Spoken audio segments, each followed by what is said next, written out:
wants to come back to it, if they missed anything, you guys can always come back. I will post it. I will have a spot on a website where I can post it. I haven't decided if it's going to go in a Google folder yet or on an actual website, but it will be available to you.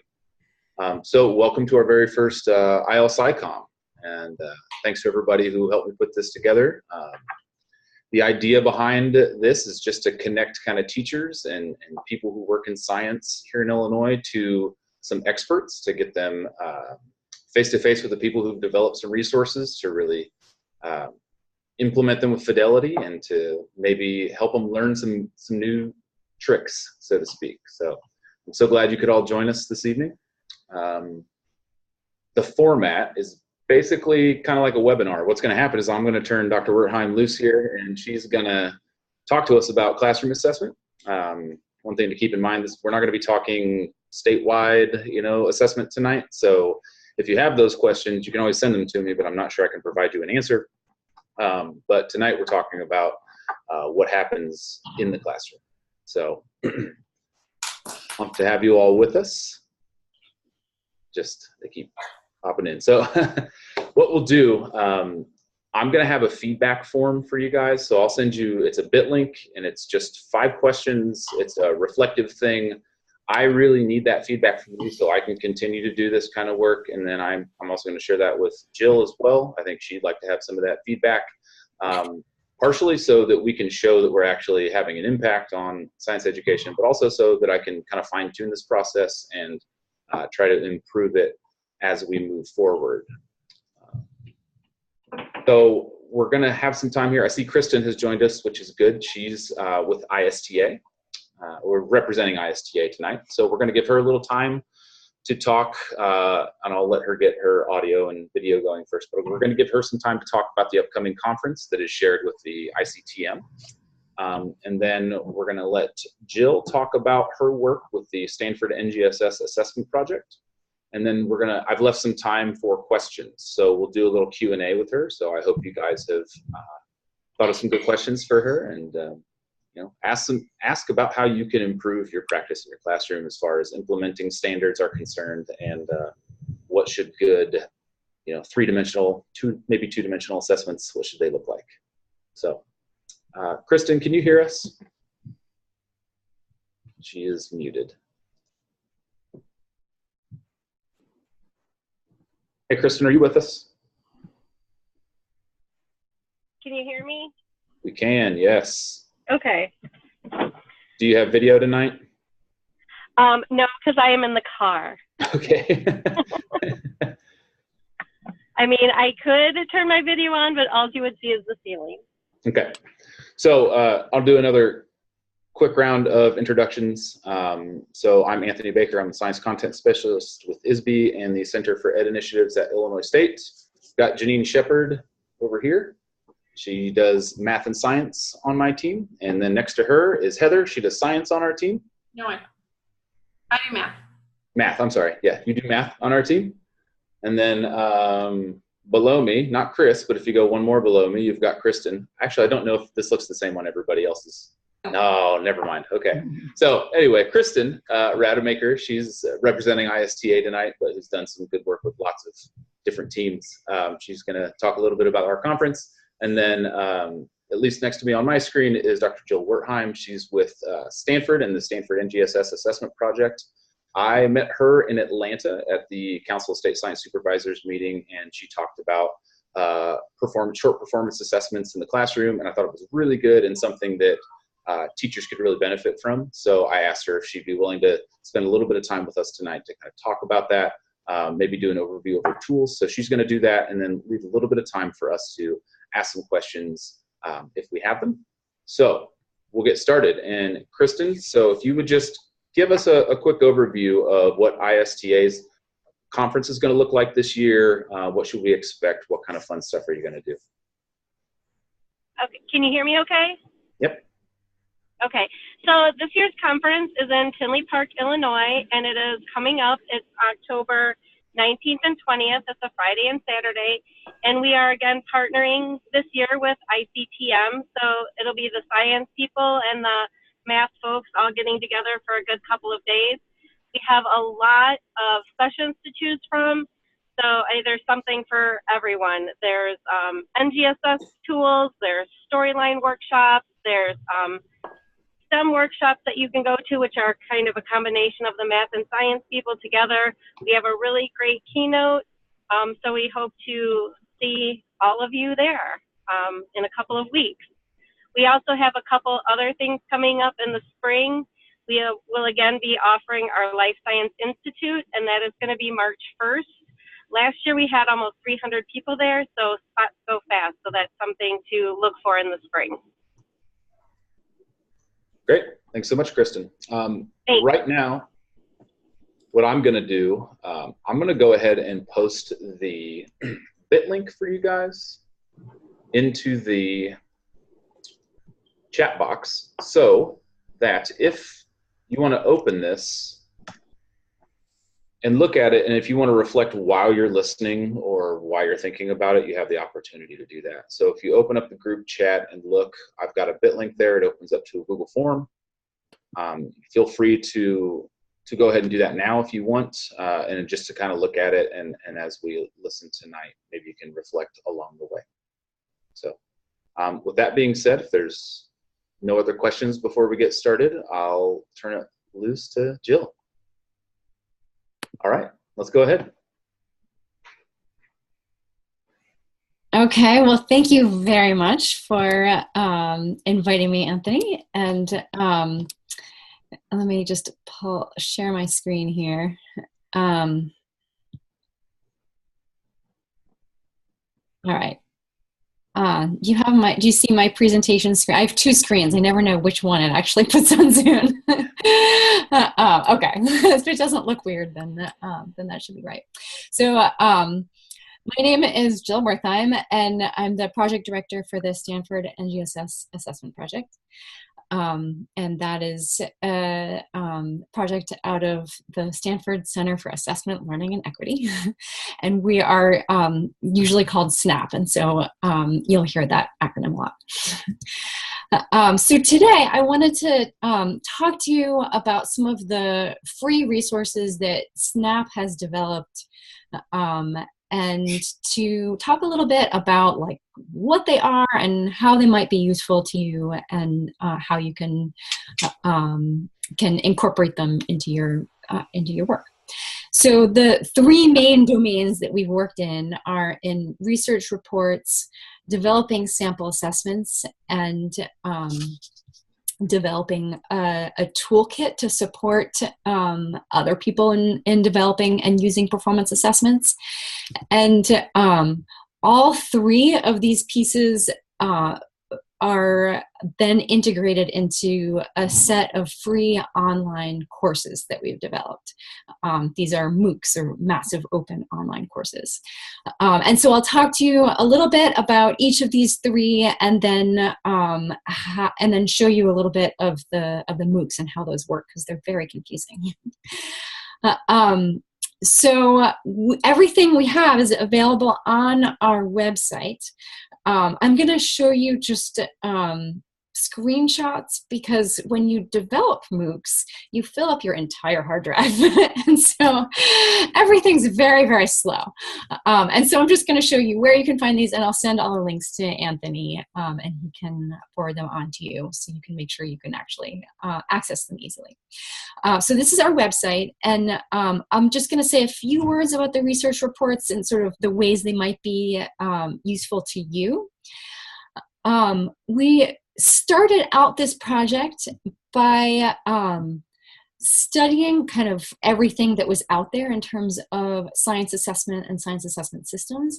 And we did that so that to guide our own decisions about what was needed for assessment development and kind of what the field needed. We also did that to bring resources to policymakers that they can use to like help them make decisions about NGSS assessment. And then we also wanted to support teachers and assessment developers and anyone else interested in this sort of thing to understand how the shifts that needed to take place from the way assessment was done to meeting the needs of NGSS. And so the first report that we did was like laying out a model coherent assessment system for NGSS. And I'm not going to talk about that because that's really more for policymakers. But the next thing we did was to, that model assessment system outlined sort of 4 different types of assessments that we thought a coherent system for NGSS would have. And so then we wanted to see like what is out there in terms of existing assessments that would meet the needs of those 4 different types. And so we did this huge analysis of all of the science assessments that we thought were most promising to meeting the needs for NGSS. And then we analyzed like, what are these assessments doing and what are they not doing that NGSS needs? And so we wrote a report that is like chock full of sample assessments and the ways that they are and are not meeting the needs of NGSS. And sort of the kind of an analysis of those, where we've discovered sort of 4 main themes and ways that assessments were not meeting the needs of NGSS. And we saw a lot of what this one here does, and that is it appears that it would be multidimensional in that it shows data, it provides a context, and it asks students to do something to answer questions related to that context. But it turns out when you really dig into these questions that they're still just asking for rote knowledge, that students don't have to use the data at all to answer these questions. And so we see that a lot where the pre-NGSS assessments, even if they were developed sort of with the goal of being more progressive, that they weren't actually multidimensional. And so like in this case, there's one question where students just have to retrieve information from the graph and they never have to use it. And so they either just read a graph or use rote knowledge. And then we also found examples of assessments that were doing things that were more toward NGSS type goals. And so in each case of these like 4 main themes that we described, we found some examples of bright spots, of assessments that are sort of moving in the right direction. And so we sort of point out features of those assessments that we recognize. And we found that this report was very useful for helping people understand what's different that we're really trying to do. So again, that's available from our website.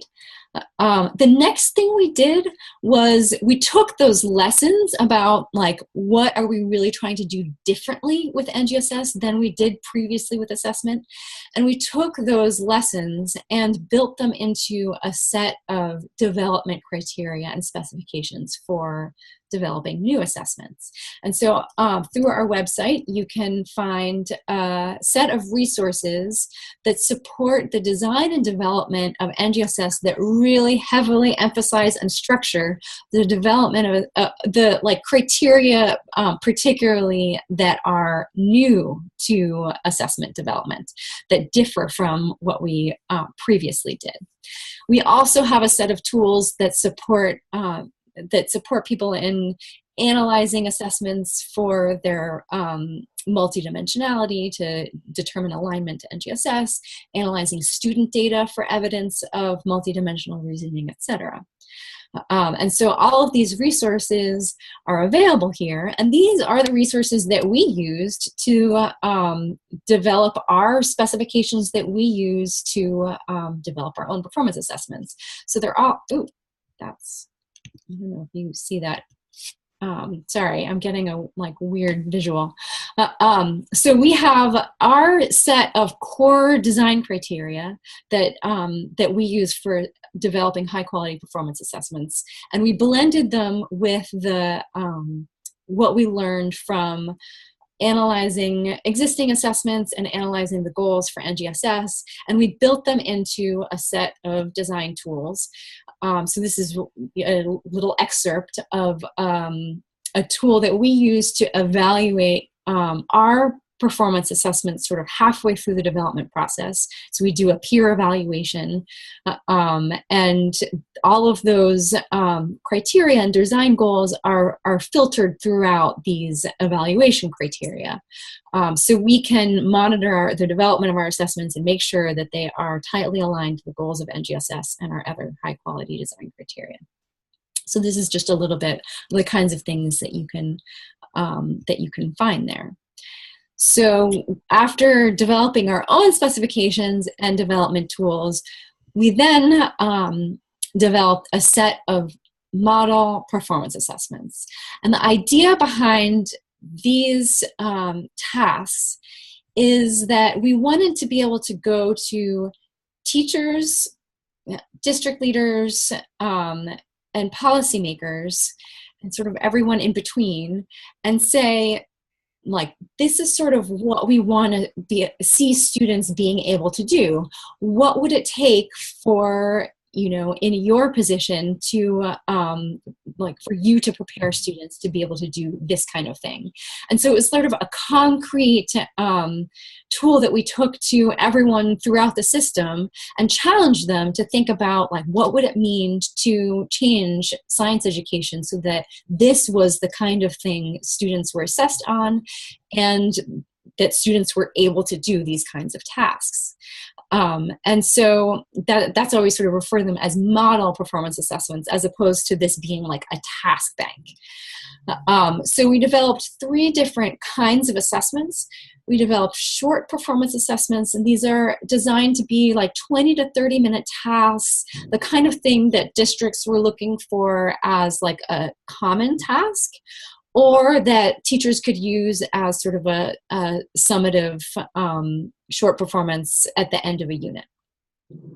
We also developed a set of instructionally embedded performance assessments. These are 3 to 5 day long tasks that truly integrate instruction and assessment, where students are the idea is that there would be an instructional unit where students would get instruction on a performance expectation, but they might do this performance assessment at the kind of end of the unit as a way of doing kind of a complex project or kind of problem-based task to show sort of their progress in a deeper sense. And so the idea is that students spend like 3 or 4 days working on a pretty sophisticated problem with real data. They work in groups. They do peer evaluation. They do self-evaluation. They get feedback from their teacher. And at the end of the 3 or 4 days, they do an individual product where they draw on what they did in the with their group work, but they build on it and they show individually sort of their progress. So we have the short performance assessment, instructionally embedded assessment, and then we developed a small number of short response items, like multiple choice and short answer, just to show the kind of contrast in the types of information you can get from these 3 types of assessment. Of course, that ended up being the that gets the most traffic on our website, despite it being the type of assessment that has gotten the least attention from us. But that's where that's where people are right now. So I'll show you a little bit about each of these kinds of assessments.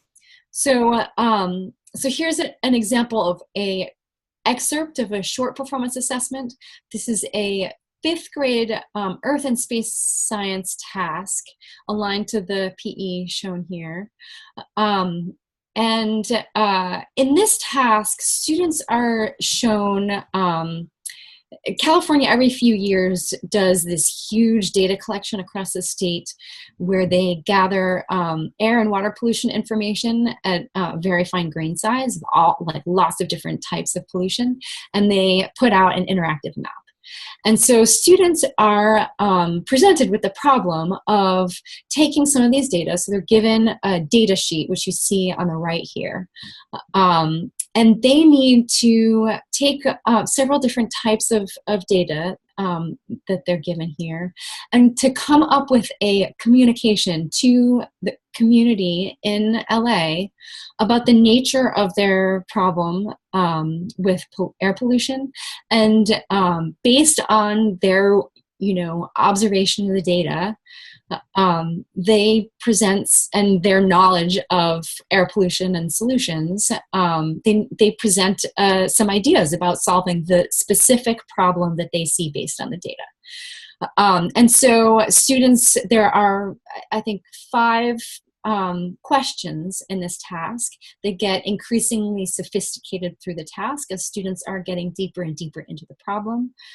And each question draws on generally 2 dimensions at a time and 2 pieces of each dimension at a time, so that over the whole task, teachers can see evidence of different pieces of the PE, kind of like tapping it different ways. And so they get like a pretty broad view of what their students are able to do with the 3 dimensions of this performance expectation by the end of this task. So along with the task, there is a rubric for each question. Each rubric shows, spells out kind of like exactly what that particular question was designed to measure. It shows the performance expectation it's assessing, and in bold, it shows the pieces of the performance expectation that you can expect to find evidence of in this particular question. And then in further detail, it describes the dimensions of that performance expectation that you can expect to find evidence of. And again, in bold, the pieces of those dimensions that you can see evidence of in this question. It also reiterates the question, so you can see the alignment across all 3 pieces, and then again, the alignment across the levels of the rubric itself. And so the rubric shows, it tries to kind of break out the 2 dimensions that are being assessed and show how those 2 progress and integrate across the levels of the rubric. It's an analytic rubric, and so it is sort of conceptual. And so then we added another row to give you real sample student data that kind of makes that conceptual description a little more concrete. So, so again, each question has its own rubric, and I think you can probably see why, that we're trying to be very explicit about how each question is eliciting a different piece of the PE, and that when you put all those pieces together, you get a really nice picture of what students are able to do. Now, the instructionally embedded assessment is based on similar design criteria, but students get, it is designed around a core performance expectation, but with these, we bring in additional practices, sometimes an additional performance expectation, and sometimes additional content areas. So we're able to see how students are able to bring, draw on multiple dimensions as needed to engage deeply with a problem. And for some reason, I chose a similar context for this middle school Earth and Space Science instructionally embedded task. This task engages students in this really cool resource from the U.S. government called the U.S. Climate Resilience Toolkit. This is an interactive map with lots of different data sets embedded. It's with national data, and it includes projections up to 2100, I think.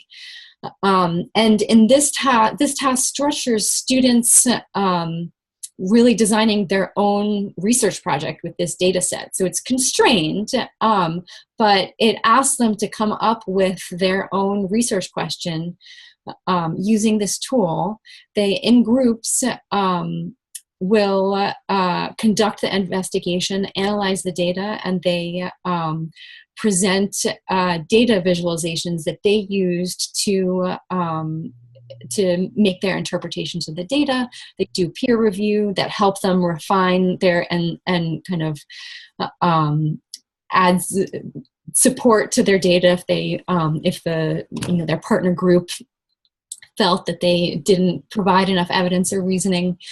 And so they spend several days conducting their own student-led but constrained research project. And at the end, students individually write a proposal for soliciting solutions from engineers and scientists that they draw from the group work that they did. They provide additional interpretation and show sort of individual level evidence of learning. But the idea is that they would spend several days like engaging in this complex project to a point that really all students have the opportunity to really understand what they're doing, to make sense of the problem and the data, so that they're really, all students are really ready to show their best work in the individual assessment.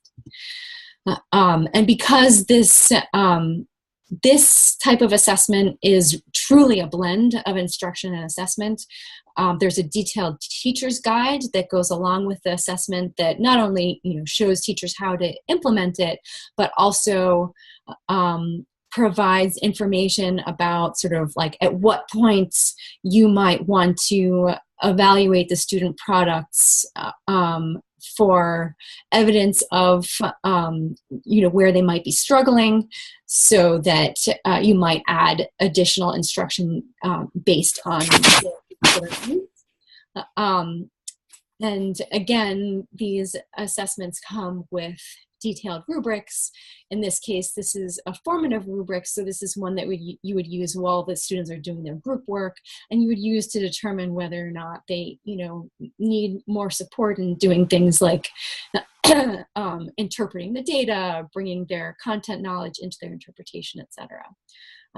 So it says what it's measuring, the PE it's aligned to, the dimensions and the specific parts of the dimensions, the performance outcome. In these assessments, we add performance outcomes too, the analytic rubric, and some sample student data to help you work with the rubric. So I've just thrown a lot of information with you. I want to take a moment to pause and see if you want to ask any questions at this point. So I have questions, but I'll give everybody else a chance to kind of chime in. But feel free to just shout out your question if you have one. Be sure to unmute yourself first, because I muted everybody during that. Yeah. Okay. Well, if nobody else has anything to ask, I'll ask first. I'll go after you then, Anthony. So I think it's interesting, right? The idea, and you touched on it too, that an instructionally embedded assessment is really a blend of both instruction and assessment, because when I'm looking at it, it really seems like that's the kind of thing we would plan to do, like a lesson, a 2 or 3 day lesson that would, so it's nice to see that there's a way to structure assessment over the course of that process. But I just wondered if you could kind of speak to how you might consider, since we're supposed to be doing 3-dimensional learning, right? I see 2 dimensions happening. Is it an opportunity or a place where we want to use maybe an instructionally embedded assessment and then maybe one of your short performance assessments as well to try to get to all 3 over the course of a unit? If you can maybe speak to that a little bit, if you have any ideas. You see 2 dimensions happening, because that was what the rubric showed? Well, yeah, right. So in that short performance assessment, I see that it had two of the dimensions. Yeah. So I'm just wondering, you know, if your take on the approach at least. Yeah. So that's a great question. So as I mentioned, each question has its own rubric. And so you'll see, if I showed you all the rubrics, you would see that there are combinations of two dimensions, but different combinations across the whole task. So in a middle school task, we often have maybe a culminating question that assesses all three dimensions at once, where like the earlier questions do 2, 2, 2, 2, and then 3. To get evidence of all three dimensions in one response from elementary students is asking a lot. In some cases, you kind of get a freebie because like the cross-cutting concept is almost the same as the practice, or, you know, or the content. And so you can sort of count it twice. But generally, I found a good rule of thumb is that not until middle school do we require students to be able to bring all three together in one question. And even then, it's really only if it makes sense. It's not always wise, and it's really not required. And I just got an email from a course participant that was like, this is the first time I've heard that you don't have to assess all three dimensions at once. And so I keep like pointing, like, it's not just me. Achieve put that out as a recommendation. This is something that has not been well communicated, that assessing three dimensions at once is not necessarily better. And it can be really hard to pick out the evidence of all three in a kid's answer. Yeah, well, thank you. That's kind of an idea I try to reinforce, you know, even when it comes to instruction, that over the course of the unit, you're going to get to maybe three dimensions a couple of times, but you know, every lesson is not going to have all three necessarily. So it's nice to hear that when it comes to assessment, it's the same way. So yeah. Vanessa, you had a question? Yeah, I do. So Jill, if you could elaborate maybe a little bit more, again, with the younger students, what other considerations should we be taking into our mind when we're making things up? What other, I don't want to say concessions, but what other modifications or scaffolding did you do for the younger students before they get to that middle school? Mm-hmm. Well, so I personally will not go below 5th grade. And so we had other people develop like kindergarten and 1st grade, and they look very, very different. So I can speak to the upper elementary. And in that we try to,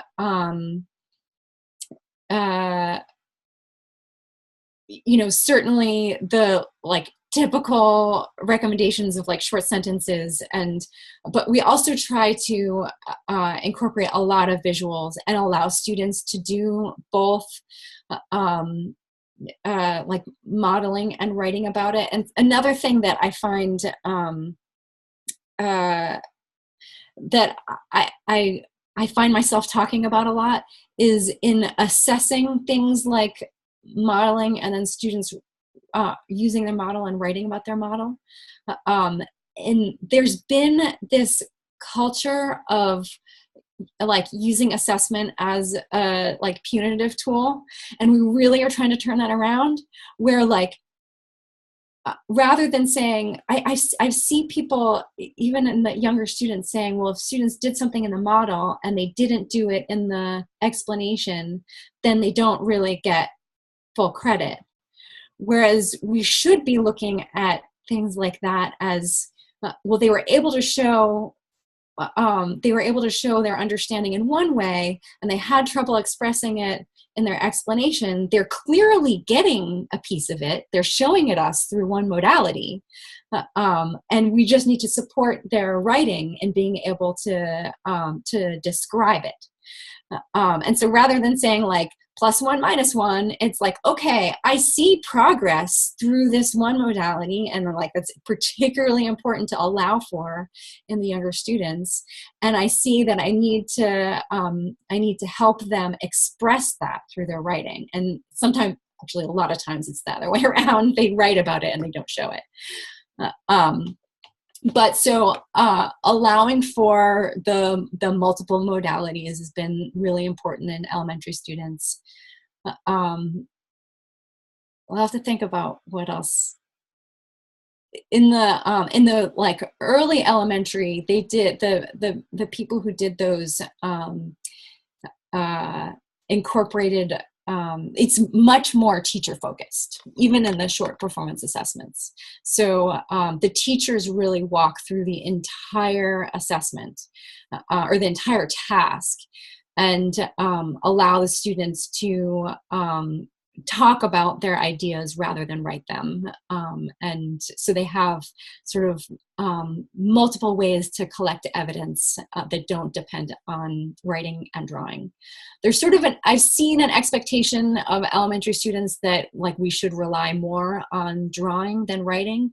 And I haven't found a lot of evidence to support that. That when students are allowed to draw, they don't necessarily represent everything they know. And they represent it in a very different way than they do in writing. And so I always advocate asking them to do both. And another thing I wanted to share in general that's been like really fun about these assessments is that we get students like unsolicited, like writing about how much they enjoy being asked to work with real data, but bring their own ideas to it. And that even after an assessment that's, you know, voluntary, they're pilot testing, they'll write a note saying, I feel like I did something important here. And like they'll say, like, I'm so angry about being asked to do an extra assessment, but I actually think like I did something here. So that's been the really exciting piece of this. Great. I know you're going to talk about your online courses. Are there any other questions before we move on to that portion? Are you developing any of these at the high school level? Currently, yes. We are waiting for funding to come in. I am trying to pilot some right now, if you have any interest. And we are planning to develop a couple more. So far, we've only been funded to work in K-8. So that's been a hole of ours, but this year we're hoping to fill that. That sounded like an invitation to pilot to me. I would jump on it. Yes. I'm giving my email at the end, and I will ask officially for pilot testers. So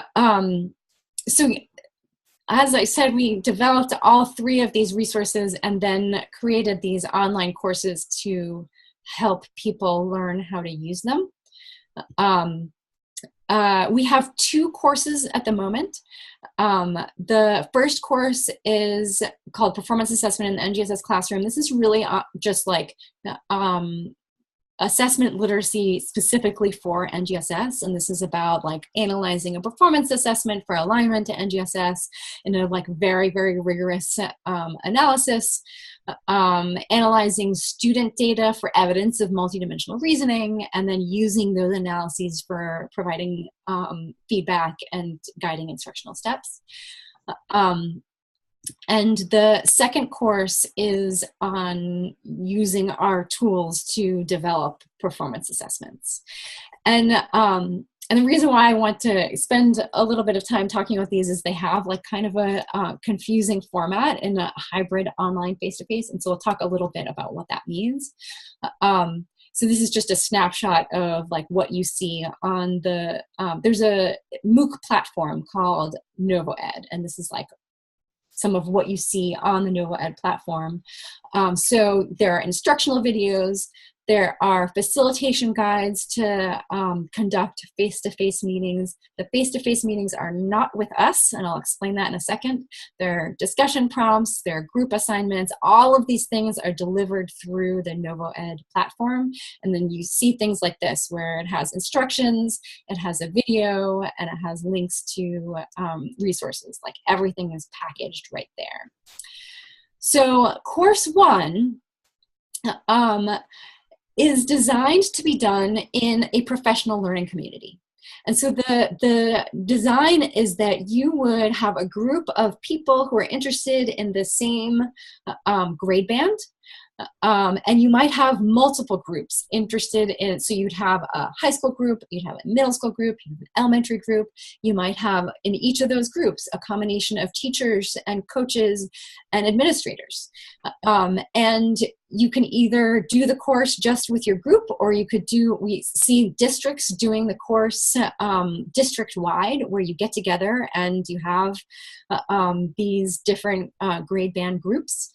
And you have a facilitator, and we provide everything the facilitator needs. It's just helpful to have one person who's sort of organizing. So the first thing you do is you organize your group, you figure out like who's going to do it, and make a date for a face-to-face meeting. And then you do the video sessions for the sessions 1 and 2. Those can be done completely on your own, or you can do those with your group. It's sort of up to you. They look something like this screenshot here, where this is a screenshot of a video where I show a piece of student data and I ask participants to analyze it. The video stops for a minute. It allows you to take a few minutes to analyze the student data, and then it starts again and you see how I analyzed it. And so it like provides the process, and then in some examples allows you to kind of quiz yourself and see, test your understanding. And then when you get to your face-to-face meeting, you and your group are going to do these analyses all on your own with an assessment that you choose from one of the other ones that we developed. So we give you an assessment, we give you student data, and you practice doing all of these things with your colleagues. So again, you organize your group, do video sessions, watch a pre-meeting video that just kind of shows you what you're going to do. This is a still on the screen here of one group meeting, and you'll see them talking and get a sense of how they're pushing each other to and challenging each other as they do the assignment to like be more critical and think more deeply. And it's sort of a nice model of how one group kind of used each other to think more critically. Then you'll go and complete the next 2 video sessions, either on your own or with your group, watch the next pre-meeting video, and then complete the next face-to-face meeting. Some groups like to divide that last face-to-face meeting into 2 because you do 2 different assignments. Totally up to you. Oops. I just want to share a little bit about the feedback we're getting, just because it's been very exciting. We had teachers who have been supporting implementation of NGSS for years who said that going through this process and working with their peers changed their entire, like really focusing on assessments, change their entire approach of how to effectively implement NGSS. Almost everyone who goes to the course says by far the best part is the face-to-face meetings. Everyone loves having that chance to debate about assessments and student data with their colleagues. And even though it's it's very difficult to get that kind of time on a regular basis, everyone's saying that they're recognizing that it's worth it, even though it's hard. And people are saying that they recognize that assessment is really a missing piece of the puzzle, that there's so much attention on instruction, needed attention, but it's looking at assessment and student data just really changes the way people think about what they're trying to do. So that's been really great to see. I also just want to say a few words about course 2, because it appears to have the same format, but it's actually quite different. So in this one, you find a group of people that maybe 1 or 2 other people that you want to develop an assessment with, and you actually watch the instructional videos together. So we show a little part of our development process, you pause the video, you do it together, you play again, watch the next little piece of the process, pause, do the next piece together, and you go through this like step-by-step process. We walk you through our like very rigorous assessment development process. That's something it's rigorous enough and long enough that we don't expect people to do this process all the time. But the idea is that going through the full in-depth process once brings sort of an assessment habit of mind, or like multidimensional habit of mind to your regular assessment development work. And so you do that with the first 2 sessions, and then your face-to-face meeting is actually with another development group. So you maybe are developing a high school assessment. You could get together with a group, elementary, middle, high school, it doesn't matter. You're trading work and you're going to do a peer evaluation. And then after that, you'll revise, continue, develop a draft assessment, and then again, meet with a peer group, trade work. We have a facilitation guide and protocols for doing the peer evaluation. And then you're ready to pilot with your students. Again, what I hear is their favorite part of this course is the face-to-face meeting. People found the peer feedback to be incredibly helpful. And so this course teaches people how to use our development toolkit, and both of these courses are running now. They're totally self-paced. So you can take them anytime while they're open. They're open until January 31st. And so I encourage you to sign up if that sounds interesting. We are kind of studying how people are interacting with them right now, and we're revising them, particularly the assessment development course, which we know is very difficult for a lot of people. And so we're studying participants as they go through those courses, and then we'll post revised versions next summer. And so I'd love to take, if there's time for a few questions, and reiterate that I'm piloting a few assessments right now, and I would love to have anyone interested in piloting. Yeah, we've got time. If you guys have some questions that you'd like to ask, that would be great. So fire away. I have a question. For the courses that you're talking about, would that be appropriate for, like, I have 9 teachers that work in my department, and we have 1 hour a week, like late start, where we get to meet together? Would that sort of course be like a good use of those time, like 1 hour a week? Yeah. The sessions for the first course are estimated. Each session is about an hour. And you could even, each session has 2 videos, so you can even just watch 1 video and talk about it, or do other stuff. But yeah, that would be a great use. We're seeing a lot of districts that are using it as their PD, especially as we get high school assessments in. That becomes more viable if they can involve all their teachers. But yeah, that sounds great. And I'm sorry, how many sessions was that first course? It's there are 4 video sessions, and each video session is about 10 minutes, but then has like pauses for quizzes or reflections, and then 2 to 3 face-to-face sessions. It sounds like you're already face-to-face, so that's easy to coordinate. So it'd be about like 7 sessions altogether. Yeah. Mm-hmm. And then course 2 is a little more rigorous. Course 2, it's very hard to estimate how long that it takes us several weeks to develop, full-time develop a performance assessment. But because people are like pausing all the way through, I have no idea how long they're actually taking. And it also depends on, how rigorous they're being. But yeah, if I try course 1 and see if people are game for course 2, it's definitely a lot harder. Okay.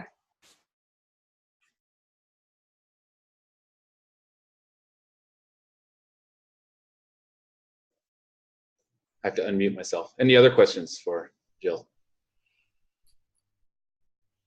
I have another question. This is Liz. I was just curious, you had shown some of the student sample work for the assessments, what they had developed. So I was just kind of curious, with the field tests that you've done so far, rural, urban, suburban, inclusion classrooms, just a little bit of background on where this has been employed so far. Thank you. Yeah, absolutely. We try to get to sort of pressure test these in the most challenging settings. And so many of these assessments have been tried in schools with like 50% English language learners, you know, like 95, 98% free and reduced lunch. So we try to particularly target those variables, particularly language. A lot of they've mostly been piloted across California. I've done a number of pilots in other states, but that's been our biggest pool. So we've done a lot of like LA County, and we also have done a number of like far Northern California, much more rural. But I'm particularly looking at English language learners because of concerns about writing intensity. That a lot of teachers, especially elementary teachers, look at them and get really worried about their students and the dependence on writing. And I mean, it's been good to see, like, we don't get IDKs. Like, I used to work in multiple choice, and like it would just be like IDK across the board if they were hard questions. And so we don't get, like, teachers were worried, saying like, my kids would be so concerned they're just going to close this packet and not try. And I just don't see that. That because students are being asked for their ideas as opposed to being asked for a right answer, they're much more likely to just offer what they have. And that, as soon as you can get them onto the rubric, that they're like showing you, they're like, they just, sometimes they'll just write a piece of data that's irrelevant to the question. Like, well, based on just writing a number that's relevant to the question, I can see that they understood the question. I can see that they were able to find data relevant to the question. And it like gives you a start to like, okay, well, what's the next step? How can I support them in talking about telling me why they knew those data were relevant to the question? And so like we've seen really promising results across the like spectrum. So I'd like to follow up on that just a little bit, because I think it's really interesting. You're saying that you're seeing that the kids know some stuff about the questions you've been asking them, right? So is there any scaffolding for people who might look at this work on how to interpret the results they get? I know there's some potential student responses. I think because you know what questions you're asking and can kind of interpret, well, I see what the kid knows. Is there any of that kind of scaffolding built in for people who might go to the website and just download an SPA? So, I mean, we tried to build that in with the like combination of the rubric and the sample student data, but it does require a lot of analysis by someone using it to really be able to read into like what exactly, like how do I see, how is this piece of data evidence of the two dimensions that are being assessed? And like, you still have to do a lot of reasoning. We're hoping that because course one really dives into that, and the like, you like underline the words in the student response that's like the evidence of the practice and the evidence of the DCI. But then you not only have to recognize the evidence, you then have to evaluate it. And like, okay, I see that they're doing the practice, but like, what are they doing with it? So we really, that's a big part of the course, but that's sort of the only, and in the toolkit on the website, but I don't know how much people use that toolkit without the course.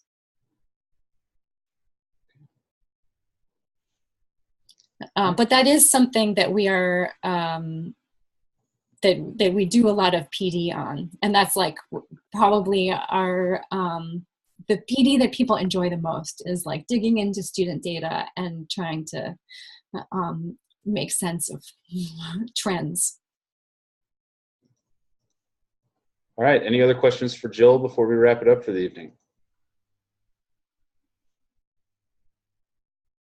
All right. Well, we will leave it there. Big thanks to Jill for joining us this evening. I really appreciate it. Thanks for all the info, and I hope you guys take advantage of some of those resources on the SNAP website. I know some of you are teachers here. I know a couple of you are district personnel, so I would love to see you kind of take some of those courses and maybe run some of your teachers through them and pilot those materials if you can. I forgot to give a shout out to Caitlin Walker earlier today. She's the principal consultant at ISB for Science Now. So you can reach out to her if you have any questions, if I won't give you a straight answer.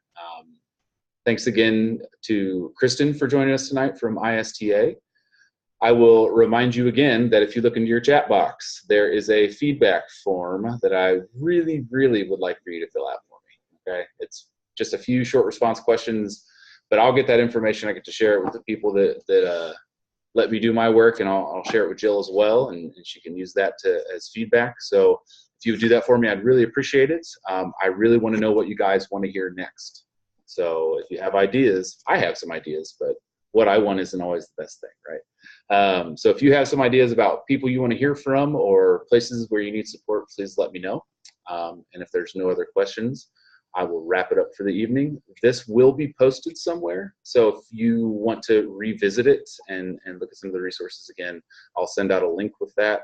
And if you haven't filled out your survey, I will send you that link again. All right. Well, thanks everybody for joining us tonight, and we will wrap it up here.